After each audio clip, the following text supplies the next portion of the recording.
So my dad once reported to my pastor, this boy is a bastard.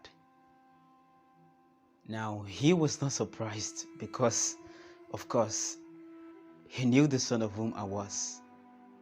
I was there in the poorly lit corner of our 4-bedroom flat living room, hands trembling and eyes teary, resembling a poor lost puppy's, popping out of my socket as I watched this man, who had once wooed my mom into meeting other men, marrying him and making babies with him. I watched this man try to pull the hair out of my mom's head, lock them into dreads, hands on her breath. I dread this moment.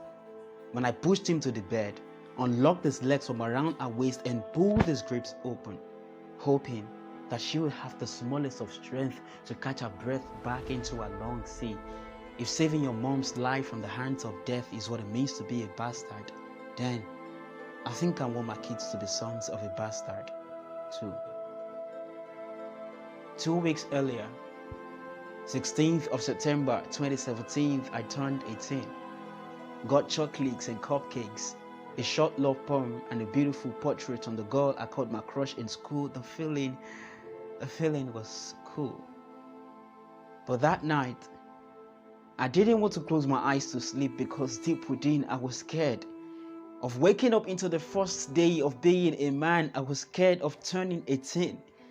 I was scared that the girl who invited me to feast with her family on Friday nights would someday have her face facing my feast. I was scared.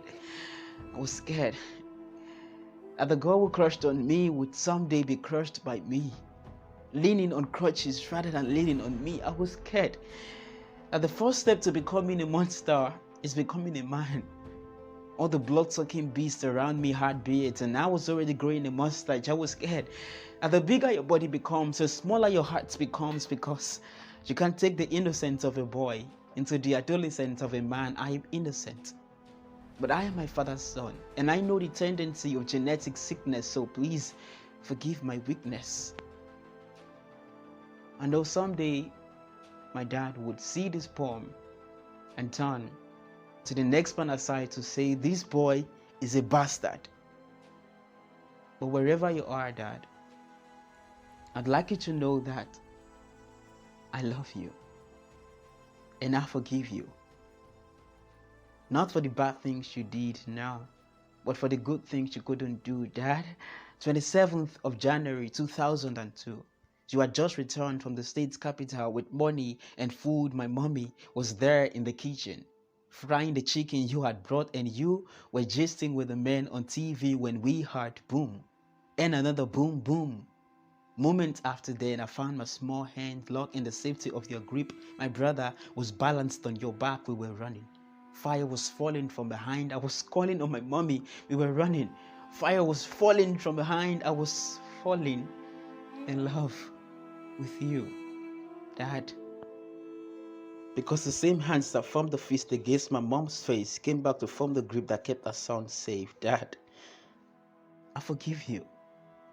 Not for the bad things you did, no, but for the good things you couldn't do. Dad, last summer, somehow I found a passport of my mom in her 30s. She was beautiful, brilliant, and this boss baby kind of boat. So you must have been some drop dead, good looking, God-fearing, gorgeous guy to have won her heart to a date. So something must have changed till date. Maybe you're not much of a MON STAR. Maybe you're a man kind of star, but the world has taught you never to shine out loud, so you choose to shine in instead. They say it is weakness to shine your teeth, so you choose to shine your eyes instead. But Dad, these symptoms don't look good on you. This is not your sickness. I've tasted from your cup of love that you are sweetness. The heavens bear me witness. For goodness sake, you paid so much as a bride price.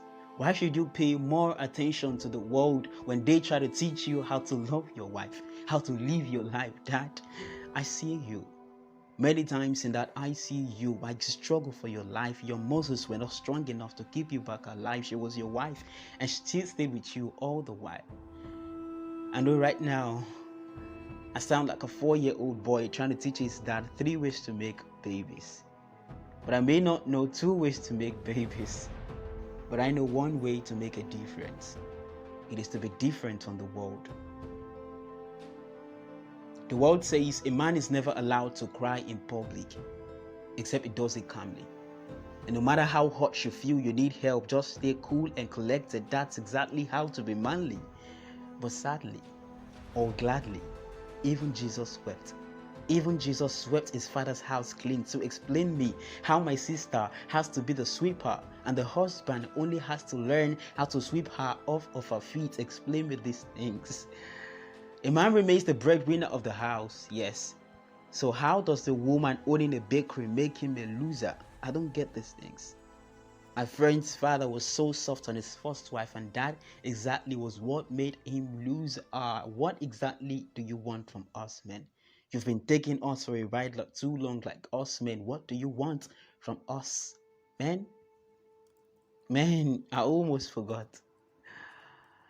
Last Sunday, my dad backed my baby sis to fellowship, and the world went like, maybe it's caring.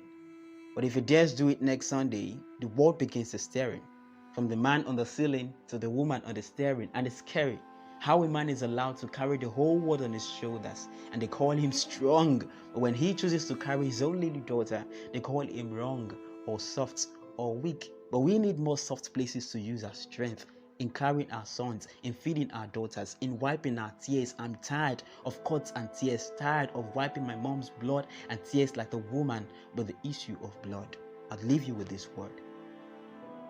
If we do not allow our boys shed tears when they need be, they would grow into blood-sucking beasts shedding blood. Believe me. I know someday my dad would see this poem and turn to the next man aside to say, this boy